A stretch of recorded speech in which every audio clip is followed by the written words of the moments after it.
Welcome to Against the Tide, the podcast where extraordinary social change makers share their stories and their wisdom. Against the Tide is a celebration of courageous women who create lasting impact by daring to forge their own path. We'll dive deep into powerful themes such as the complexity of identity and how it influences the choices we make, embracing change even when it feels uncomfortable, and how breaking free from labels can unlock your true potential. Join me, Jo Metcalf, to hear stories of incredible women who, by swimming against the tide, prove that extraordinary things can happen. Welcome back to Against the Tide. Today I'm with brilliant Zoe Brough.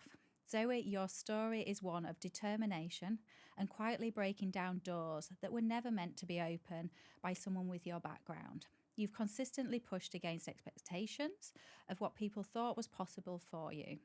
You are living proof that you don't have to stay in the box that society has put you in. That's the kind of story we love to share on Against the Tide. Shall we get started? Yeah, why not? Excellent. You grew up in a working class family in Yorkshire and you experienced real financial hardship after your parents separated. How do you think that upbringing shaped your future? I think it was difficult to go through because we'd, grown up to a certain stage of being able to have, things that we wanted and nice holidays and not having to worry about money.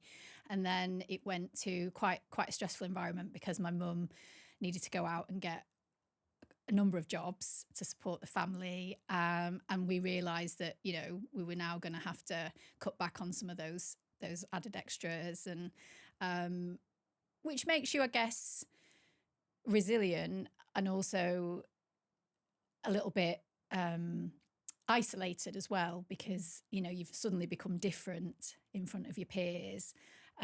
So I just remember feeling a little bit embarrassed that I had to go and get some free dinners rather than paying for school meals, and there was a certain shame attached to that, which looking back now seems ridiculous when I think about it. But and it was great that the state could actually help.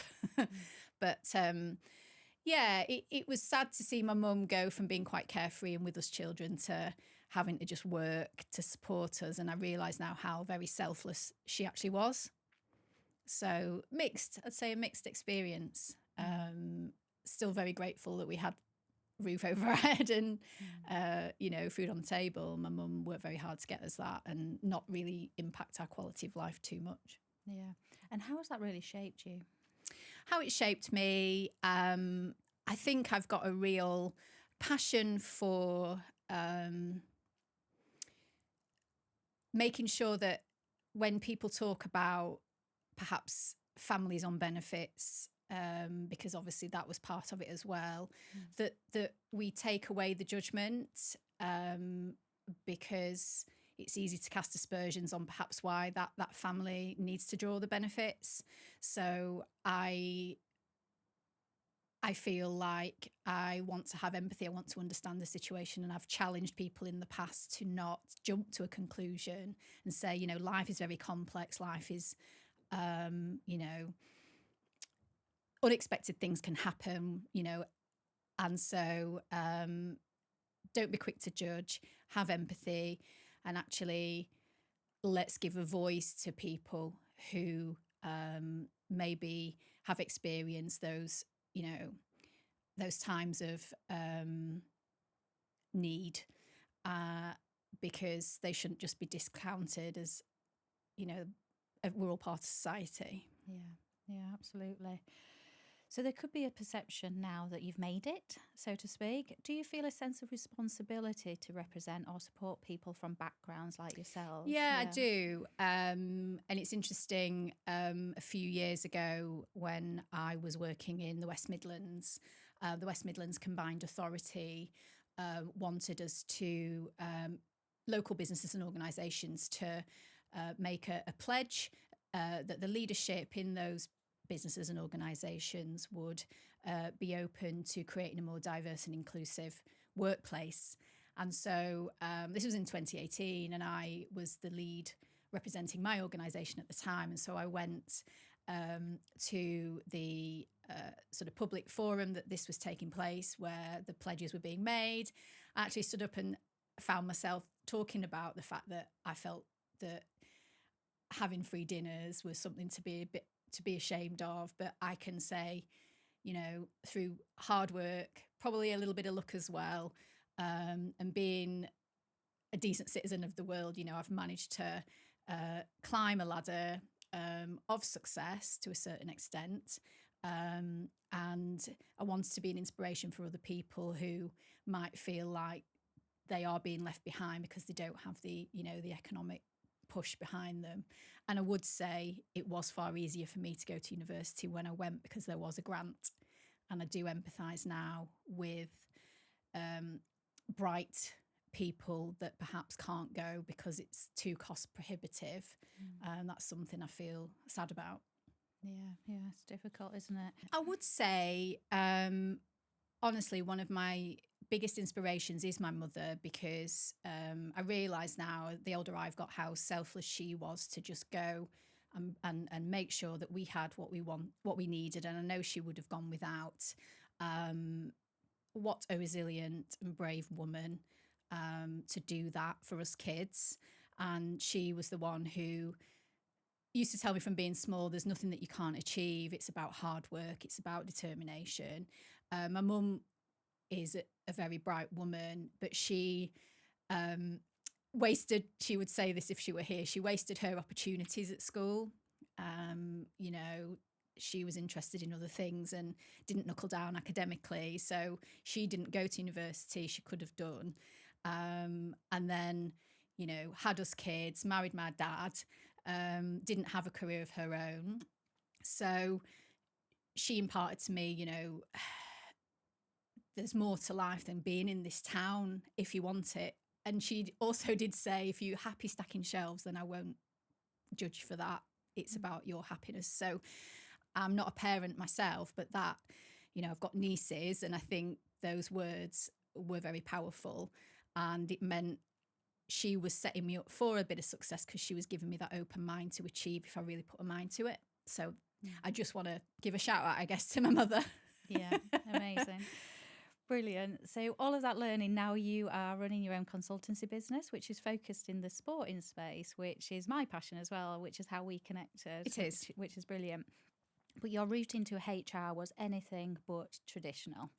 You went from music retail to writing speculative letters to get your first opportunity. Where did that determination come from? Sounds like from your mum, but... Yeah, so I don't know.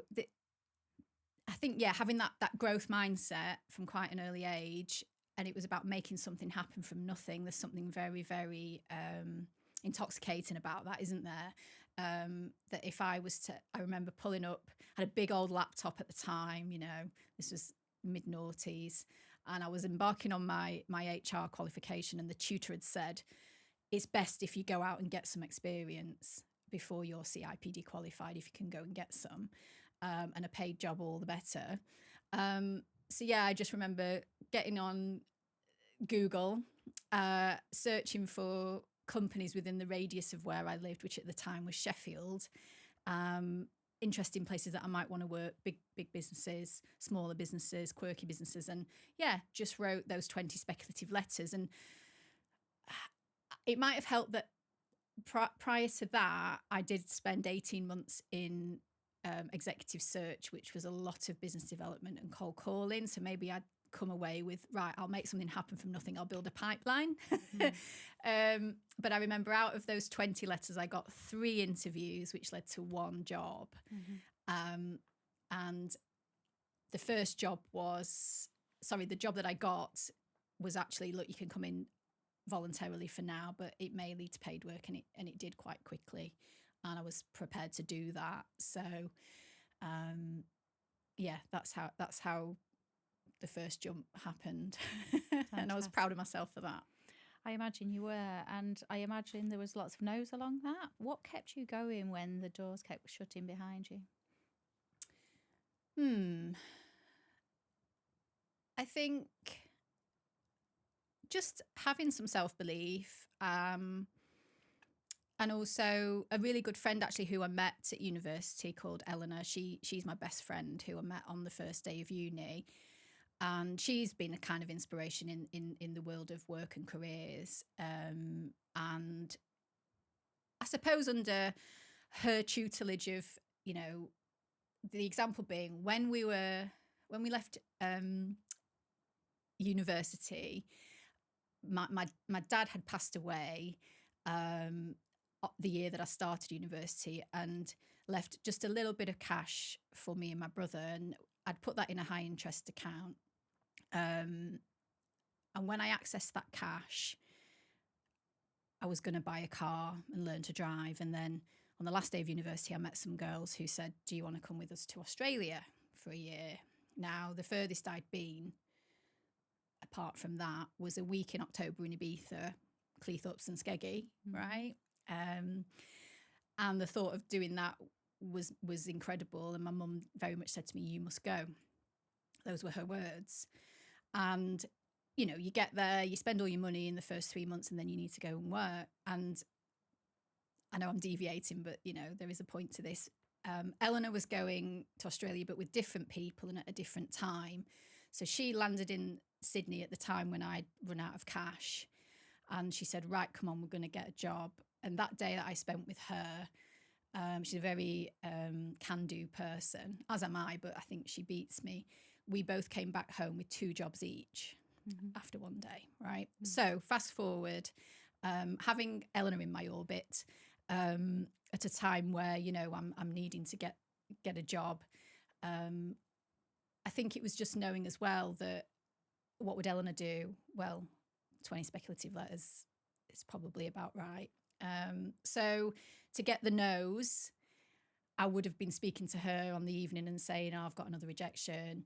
And I think she would have been shoring me up to say, well, don't worry, because every no is a step close to a yes.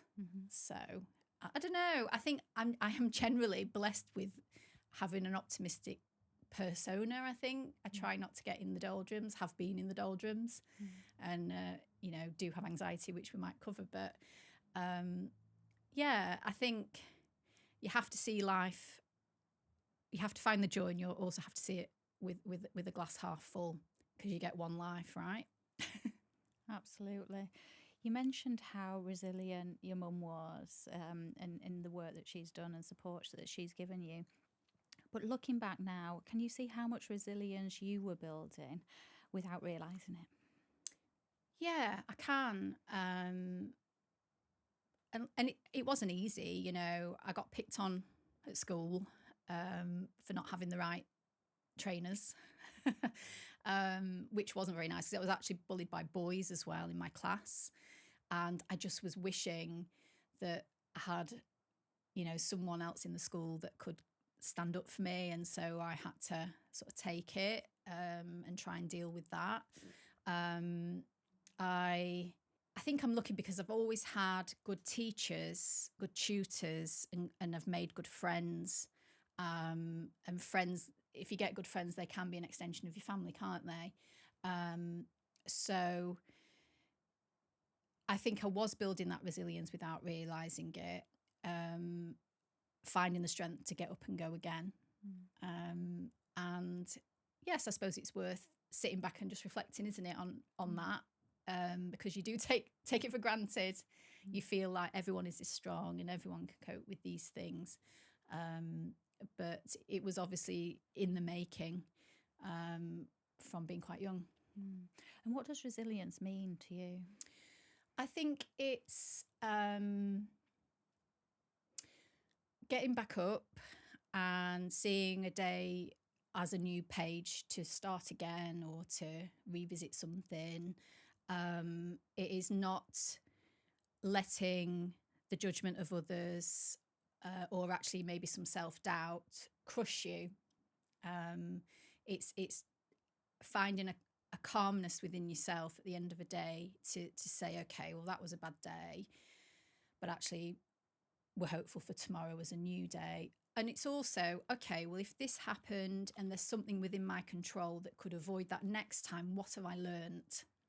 what am I going to do differently? And it's about, you know, you having that reflection time to maybe choose a different way.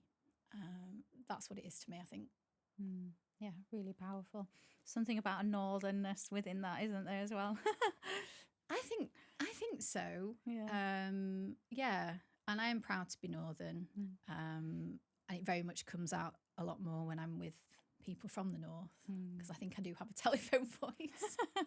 I know my kids always say to me, "Stop putting on your posh voice." Why do we do that? Yeah, do you do that? Yes. Yeah. Yes. Why do you think we do that? I think we want to fit in, don't we? With, you know, and be seen in the best light. But it's silly. And I found that I do adjust my accent if I'm with people with strong accents as well. I'll start kind of taking it on a bit, which then worry that they think that I'm mocking them, which is not the case. I think I read somewhere that it depends whether you're left or right brained, whether you tend to do that. Some people never stray from their accent, do they? It's hard and fast, but yeah, it's interesting. Yeah, my sense is I want to fit in, so I don't want to stand out in some way. Yeah, it's interesting. Yeah, because there's no mistaking when someone's from Yorkshire if it's a real thick accent. I mean, before I took off for uni, I used to talk like the Arctic Monkeys. My mum would try and round my vowels for me. And then living with Eleanor from Cheshire did round it to a certain extent. So yeah, it's a blend now. Yeah, it's brilliant. I love it.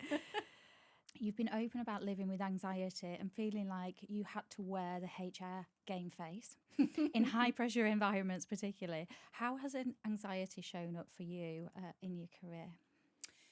Yeah, I think I've always had it because my mum suffers from it as well. And there was a lot going on with my mum and dad splitting up and deaths in the family and things. And I think you do grow up with I grew up, with a sense of tension and worry, like always on my guard, hypervigilant. And I think looking back, you just think that that's normal. So in an academic and a business environment, that sort of manifested as overthinking every single interaction that I might have had with someone. So coming out of a meeting and then replaying it and going, oh, should I have said that? Did I say this? Worrying too much about being a perfectionist and feeling like that can't slip. And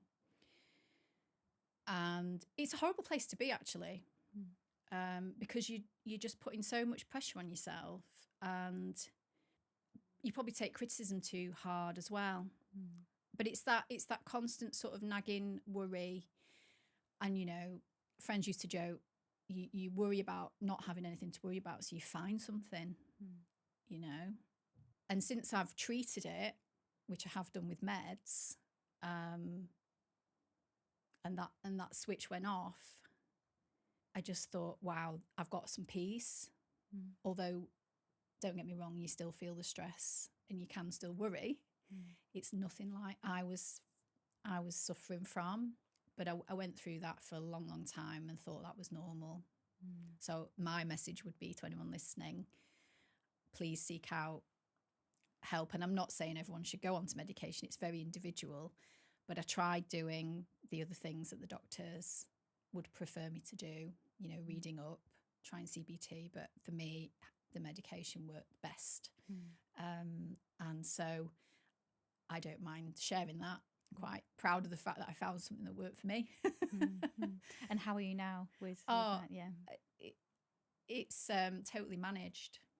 I have that peace, that calm. We joke, because I work in high pressure environments in HR, it's not an easy job, but I do get a lot of feedback that how do I stay calm? Because sometimes ridiculousness is happening all around you. So it's commented upon that I'm calm and chill. And I do have to smile to myself to think, well, that never was me. But interestingly, isn't this interesting? When I was suffering and in another high pressure environment, I acted up, and the new stakeholders that I interacted with in different departments, actually one or two of them commented that back to my boss, she's very calm, but underneath I was in a mess. That was the classic calm on the surface, feet going 10 to the dozen under the water. So I managed to project a calm persona. So there would have been a bit of masking there, do you think? Yeah. So I look back now and I think, how did I cope with all of that? Yeah, that's hard work, I imagine. Yeah. It's taking on loads, and I think we do. Yeah. But there are other ways to get on. Yeah. But you have to sometimes go and seek it. Yeah, brilliant. So you've mentioned this already as well. You now lead HR in elite football environments where the pressure is relentless. How do you hold your nerve in such high stakes spaces? Well, I think calming the anxiety has given me a sense of perspective. I decided to stop trying to be such a perfectionist. I think because of the pace of the organisations that I work in, it's get it to a good shape. If you've got the chance to perfect it, great. But you know what? We'll move on to the next thing. For me, I get my energy and calm from the people that I work with, from the teams that I'm in. When I go in and work with teams, I say to them, look, I've got high expectations. My integrity is really important to me, but I also will back you. If you've made a mistake, put your hand up and tell me. We'll deal with it. We're only human. And also, let's have a bit of a laugh. Let's do some things that, are fun, and not take ourselves too seriously. So I'm not very hierarchical, and I very much am into empowering others. I think all of those things combined creates a lovely orbit for me, and the people in my space, working in the way that I like to work. That fosters in them a sense of calm as well. So it's doing things at pace, but not out of a culture of fear of getting it wrong. I think you can get really good results in that way. And I also try and protect them from perhaps some of the high pressure stress that I'm getting. And rather than bring that into the team, that's something I might take offline and talk to a friend about, right? That's when I can ring up Eleanor and say, oh, there's a lot going on. So try and keep them blissfully unaware, unless, they need to do something for me on that. So having a different outlet. And one thing I noticed when we first met is that human-led approach, which I really warmed to, because then the barriers are down. Oh, yeah. And I've found through trial and error, I suppose, there's not really a handbook for this, but having I think you mentioned a little earlier, having my work mask on, being this, I work in HR, so I can't really be Zoe, realised that that's a bit ridiculous. And now I would say I'm very professional, but I am my authentic self. And it's taken a while to get that blend, but that is how I think I get the best out of people, and how I interact best with my colleagues. And it might not be everybody's cup of tea, and we don't overshare, and we I have boundaries to what I'll present of myself, but I'll certainly not shy away from talking about anxiety and well-being, and can use real life examples. I've lost a lot of family members and bereavement and grief. I kind of want to give back through the experiences that I've had, because it's nice. There's more in common through shared stories than what divides us, isn't there? Absolutely. Authenticity is an interesting one, isn't it? Because I think people often think that that's sharing everything of yourself, but it sounds like you do that in a way that still keeps things that you don't necessarily want to share back. But yeah, if you could explain a bit more around what authenticity means to you, that'd be great. Yeah, so I think it is the sharing of stories. We've all got a story, and people can relate to elements of a story, can't they? Talking about an element of your life, something that's happened to you. Just to give someone a window into what your life has been, what your experience has been. You know, if we're in a lift and we have to make small talk, you know, it will usually start. I will ask someone where they grew up, you know, and then from there you can really, because everyone's got an origin. I don't like where you're from, because I think that can be loaded, but you know, where'd you grow up? You know, and then, so that's a tip for anyone who's, oh, I'm stuck with people and I've got to make some conversation. You know, I think that's a good one. So it's being true to my core values and acting in a way that doesn't disrupt those. Also doing something that I've committed to doing, speaking about people in rooms that they're not in, to, you know, in a good way, obviously. And showing enough of myself to be a little bit vulnerable, because I think that's just how I think you should do business these days, and it gets rid of cultures of fear. And yeah, great. Do you think imposter thoughts ever really go away? Do you know what? It's only recently, and I think it's to do with setting up my own business. I think something's gone click. But until recently, oh yeah, I was fortunate enough to finally get on the property ladder a couple of years ago. I never thought I would. And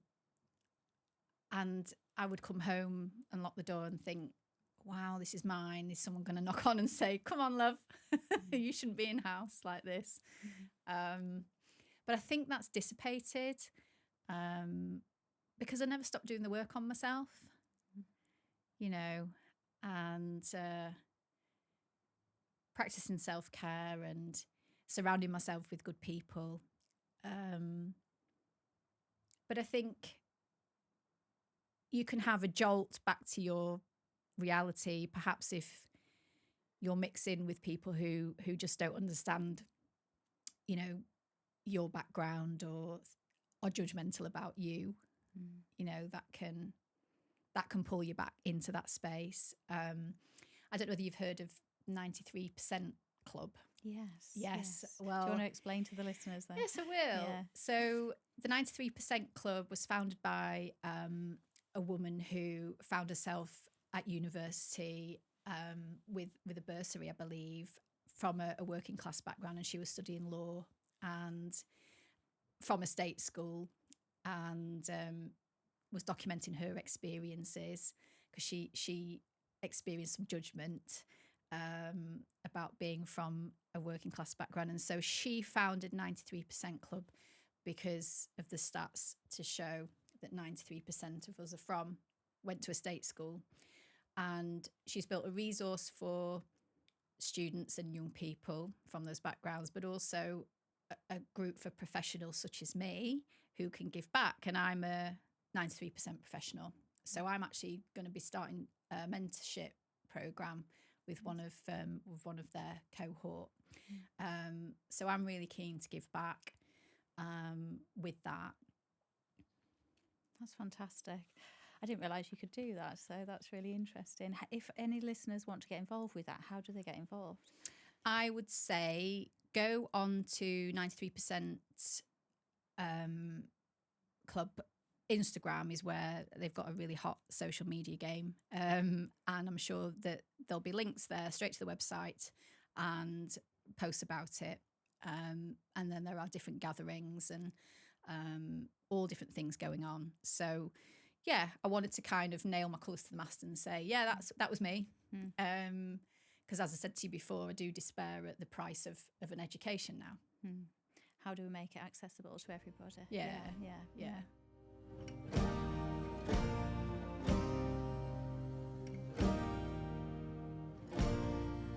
3 years ago, you made a decision to stop drinking. What prompted that? Yeah, so I think my generation, we grew up on the notion that, you know, the natural thing to do is to start drinking as soon as you're able or a little bit before. And in adult life, you go to nightclubs, you go to pubs, and I just followed that path without questioning it. What can I say? And always factored in alcohol into my social life, and that be that at university, in my first career, working hard, playing hard afterwards, and beyond. And, the older that I've got, I've realised that it doesn't serve me. And I've actually become more clued up about the effects. So it was 2021, I read a book called This Naked Mind by Annie Grace, because in the pandemic, a lot of wine was consumed after hours. If you recall, we were in a beautiful summer, and we were working from home, getting used to that.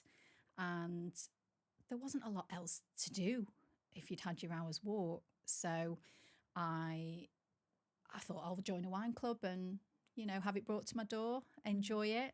And I remember thinking, well, I need to cut down. But never in a million years thought that stopping would be something I would do. But I read this book. Okay. So I was starting to track my alcohol anyway. And don't get me wrong, fully functioning. It might be that instead of having half a bottle on Friday night, I was now able to drink a full bottle to myself. And then, the next day is a bit of a write-off. You've kind of wasted some of your weekend. So I read this book, and this book was brilliant at talking to the subconscious mind, and explaining that it's made with ethanol, and that it's effectively poison, and why do we have a hangover, and why are we sick, and why do we feel rotten, and all of society's messages that it's something that we turn to when we're happy, when we're sad, anything in between. Why is no one questioning that? And so I just found that book fascinating. I read it, and then I read it again. And then I decided to take time off drinking just to see if I could. So I spent 5 months without. And then I started to think, well, going out, having a drink is part of my identity, and maybe I don't want to lose that, because it's not easy when, your lifestyle is built around some of these things. But I didn't want to go back to how I was before. So I decided that I would just have one maximum when I was out just to have. But then very quickly, I just thought, what is the point? So I think I'd already started to change my mind about whether I wanted it in my life or not, but I needed to just see. So then shortly after that, it was a few weeks of going out, having one, and then thinking I could probably live without this.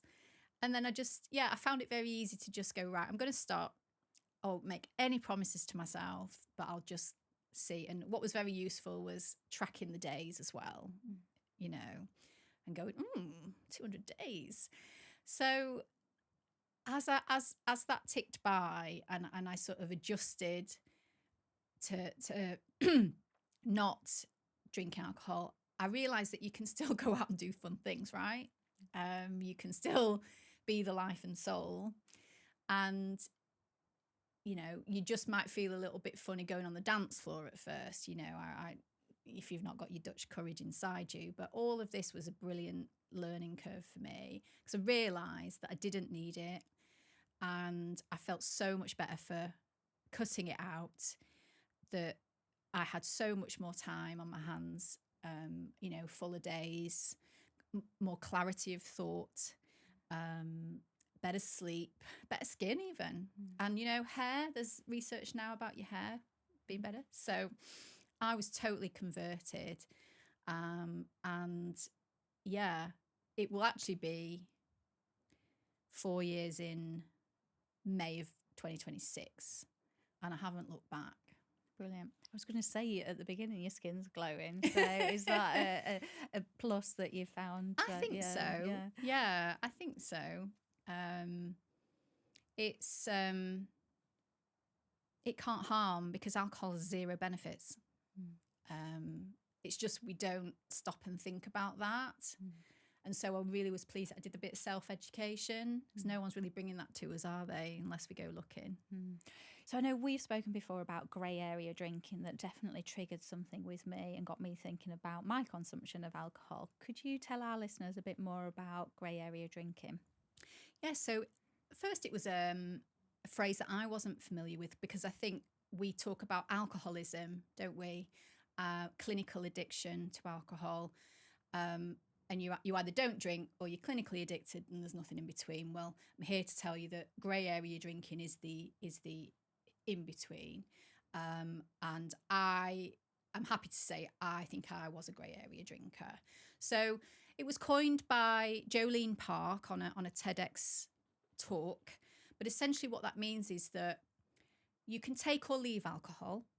You know, you're not addicted, but alcohol is very much in your life, a focal point perhaps, and you may end up just drinking more than you are comfortable with the next day. So you may have regrets, and you may, you may binge when you'd maybe only intended to go out for one. And perhaps that could be a loop.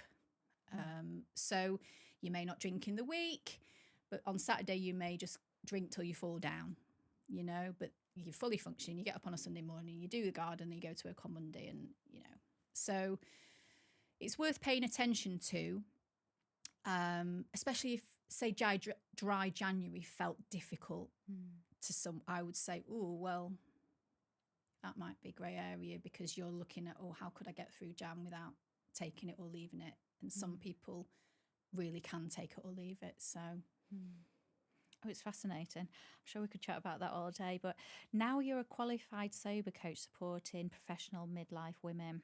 Can you tell us a bit about that? Yeah, so I wanted to give back. I discovered Janie Lee Grace, sober coach, a couple of years ago, and really felt like someone was in my corner and understood kind of, that I'd stopped drinking, and she's given up drinking herself and now trains others to be a coach. Really liked what content she was producing. It's really helpful because it is a lifestyle change, but my gosh, do you get all the benefits? And when I started following Janie and looking at the Sober Club and the things that she's done to really shine a light on this movement, if you like, the grey area drinking space, and shining a light on alcohol being a poison, it piqued my interest. And then after following Janie for a bit, I thought, do you know what, I'd really love to train myself as a coach. So I did that in April of 2025 with Janie and a cohort, which was fantastic. And that approach is holistic wellness. And our perspective is that if you ditch the drink, everything else will fall into place. So it's life coaching. And I have to be very, very clear and stay in my lane. I'm not a trained therapist, counsellor, or, medic. So this is about the grey area drinking, and I can support through the wellness approach. So we look at if you've had any adverse childhood experiences. We do touch on that because honestly, there's always a reason why someone wants to take a drink. So we try and get to the root of that, and we look at a commitment of stopping drinking for at least 30 days. And then I will provide a sober toolkit where a person will understand what's happening to their brain and body as the alcohol leaves their system, and then advise them what they can replace that with. So through food and,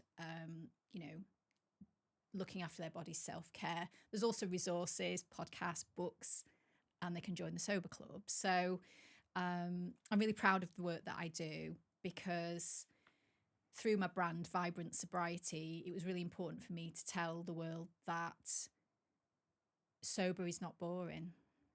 It's changed my life so much for the better.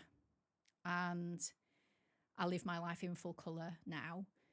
And I've got into running, and I would never have ramped that up in the way that I have done if that wasn't a factor. Because most of the half marathons that I do, they start at 8:30, 9 a.m. and I have to get to them. So really, we'll come on to the marathons actually. But do you see a difference in your research and work around men and women drinking? There's some. I think guys have it more difficult with peer pressure, and I'm only talking from experience of friends, because it's funny when you are sober, you start to connect with more people that have stopped drinking as well. And in the running circle, there are quite a few. There's still lads who, when their mate said, look, will you bring me an up St Guinness from the bar and the can to prove it, aren't doing that and are trying to catch them out and not taking it seriously. But I think that says a lot more about the individual and their sort of feelings on their own alcohol use than it does the person who's sober. I think there's a lot of similarities. I wouldn't like to say, I think, and I'm not a parent, but I know that mummy wine time's a thing that perhaps guys don't have, you know, that. And I think mummy wine time is being marketed to as well. Do you remember when a couple of years ago pink gin was all the rage, and that was really pushed, wasn't it? It's funny, I see advertising now with a very cynical lens. Look, there's a lot of pressure in life, and we're taught, or you know, subconsciously we're told alcohol's fine, it's legal and it's available, and it's marketed to us, so it must be safe.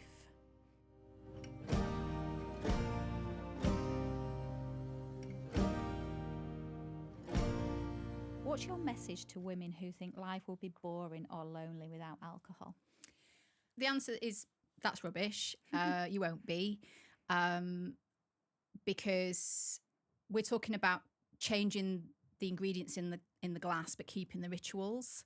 I think you get clarity on your own sense of self when you're not dulling emotions and persona with alcohol. And look, I think it can be hard at first if you're in a group that regularly drinks. But what I want to bring in the future through Vibrant Sobriety is a community of like-minded individuals who have a network. It's enhanced my life. Like I say, I'm still the last one on the dance floor. I just have iced coffee now when I'm out. If I get fed up of having, you know, fizzy, a lot of the drinks are fizzy. There's so much low and no drinks now, a variety of different, you know, fake Prosecco and wine and beer. And being in London a lot, you know, I go to Club Soda. There's a movement. It's actually pretty cool to not drink anymore. So I would say allow yourself to be curious about what the possibilities could be. And that's the first step. Is there anything else that you want to say about the sober coaching? And also, if our listeners want to reach out to you, how do they do that? Yeah, what I would say is if anything that I've spoken about has resonated, hop onto Instagram. The Vibrant Sobriety is the page for you, because within that, I'm trying to make it a place that you can come for information, not giving you the hard sell, right? This is giving back. This is giving information about what alcohol does. I've spoken there about alcohol and moderating it, which I don't think is possible personally. Alcohol and what it means to be a grey area drinker. Alcohol and the menopause, for example. And that's a series that I'm building up. If someone is curious, and I think you always should be, about how you can improve your lifestyle, then within the Instagram page, you could book a discovery call. So if someone's interested and thinks that this could be for them, the sober coaching, we take a discovery call, 20 minutes, it's free of charge, where I would speak to that person to see if I'm the right person for them. As I said to you, Jo, it's life coaching with a focus on sobriety and wellness. It's certainly not any form of therapy or counselling, although we do tap into a person's history, you know, but I know my lane to stay in. So I have to make sure that I'm, you know, doing things responsibly, but that call is a real chance for exploration. And then if a person feels, do you know what, I think Zoe's the person I could work with, then, you know, we can look at how we move forward. So what I would say is be curious, get curious, follow the page, ask questions. I try and interact with people that ask me.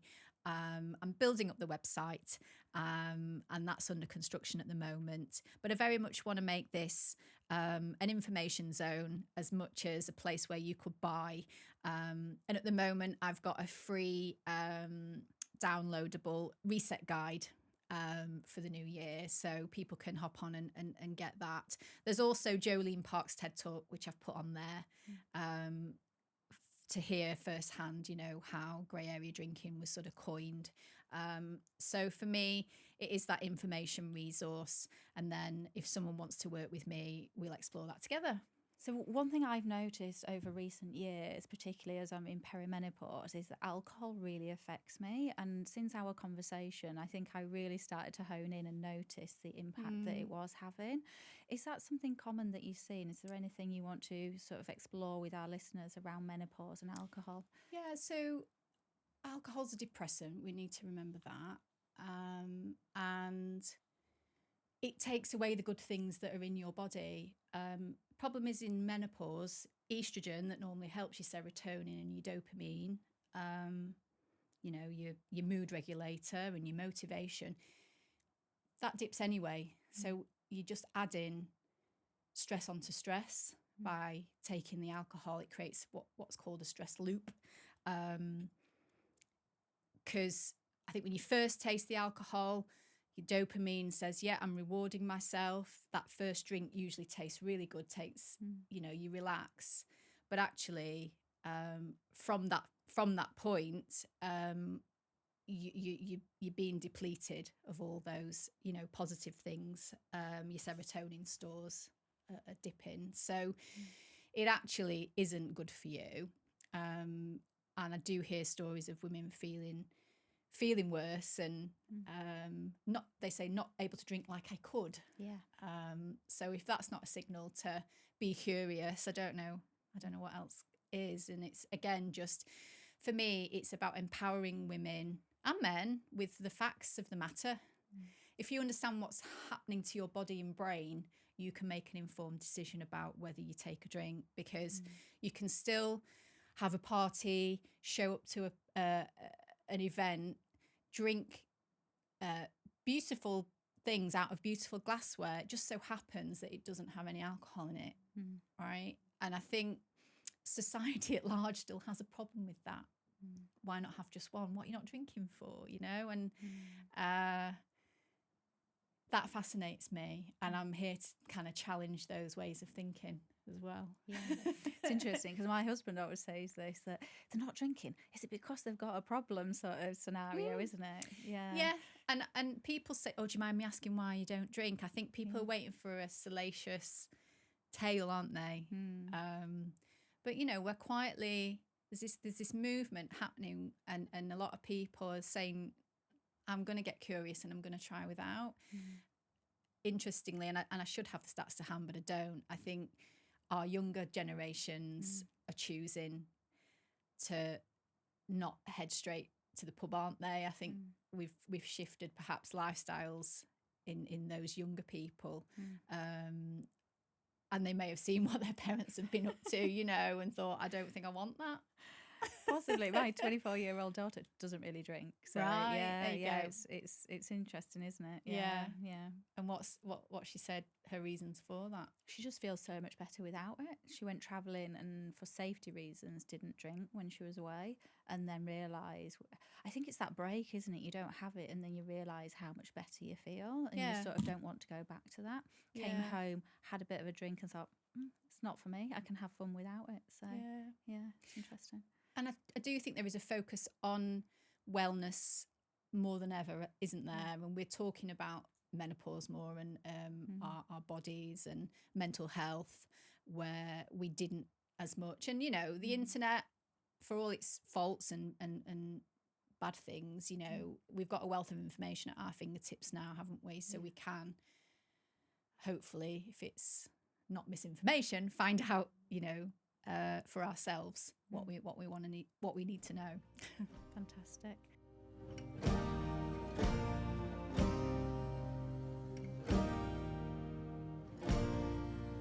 Sport plays a big role in your life now, not just professionally but personally. I hear you're now doing half marathons on a monthly basis. Can you tell us some more? Yeah, sure.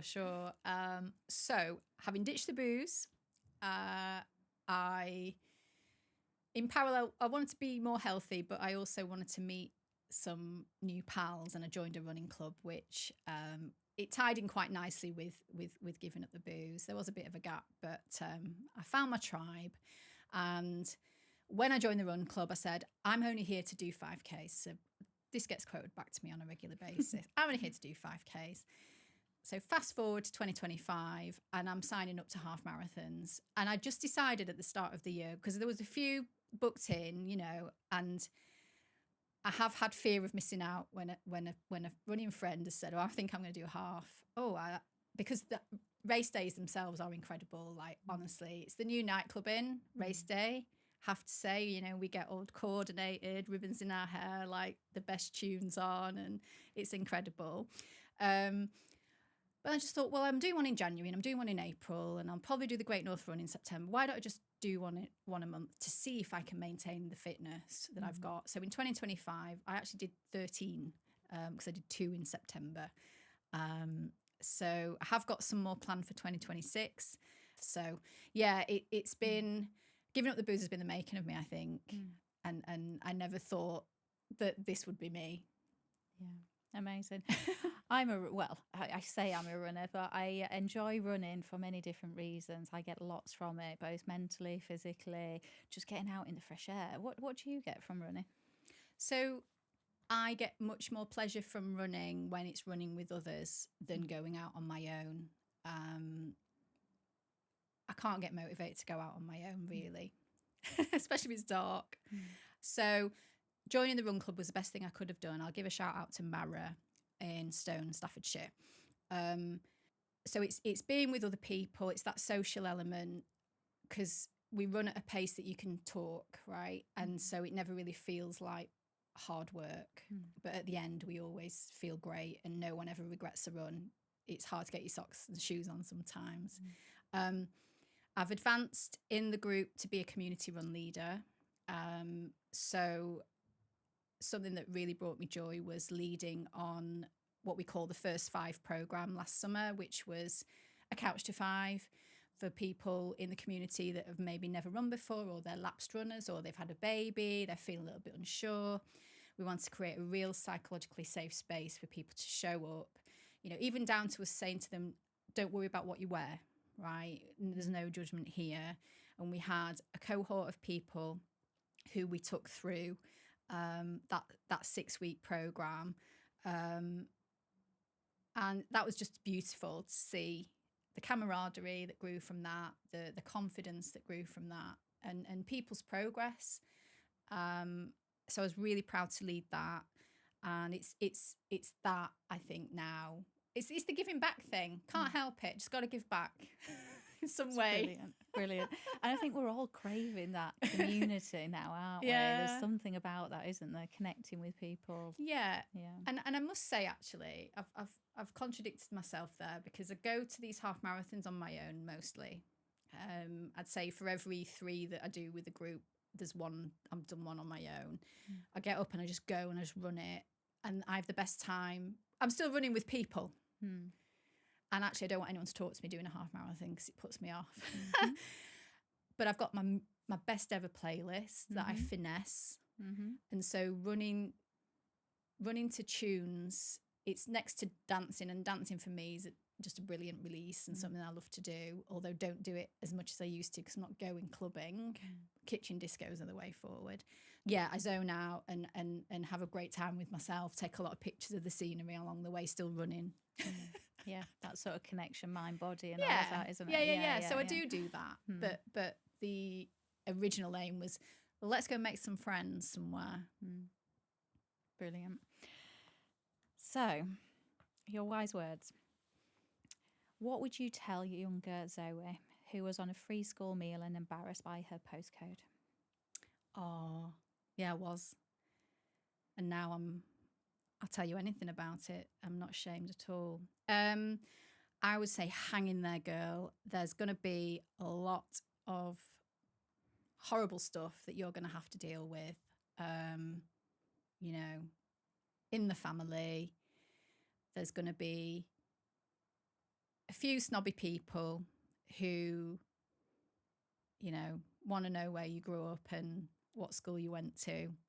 But actually, you're going to shine and just keep being resilient, determined, kind and compassionate to others along the way. That's a key thing. And just remember that you're loved. What a wonderful way to finish. When we met, I could see there was something sort of in you. I didn't know what it was. You were very kind, compassionate to me, invited me into your community and introduced me to lots and lots of people. So thank you so much for joining us today and sharing some of your joy and kindness and optimism with our listeners. And I'm sure they'll get so much from this conversation. Thank you. You're so welcome, Jo. Thanks for listening to Against the Tide, brought to you by Jo Metcalfe and Louise Kavanagh. We're grateful to the team at Sticks and Glass in Leeds and Bison Studios in London, our inspiring guests and wonderful listeners. Subscribe to Against the Tide wherever you get your podcasts so you never miss an episode.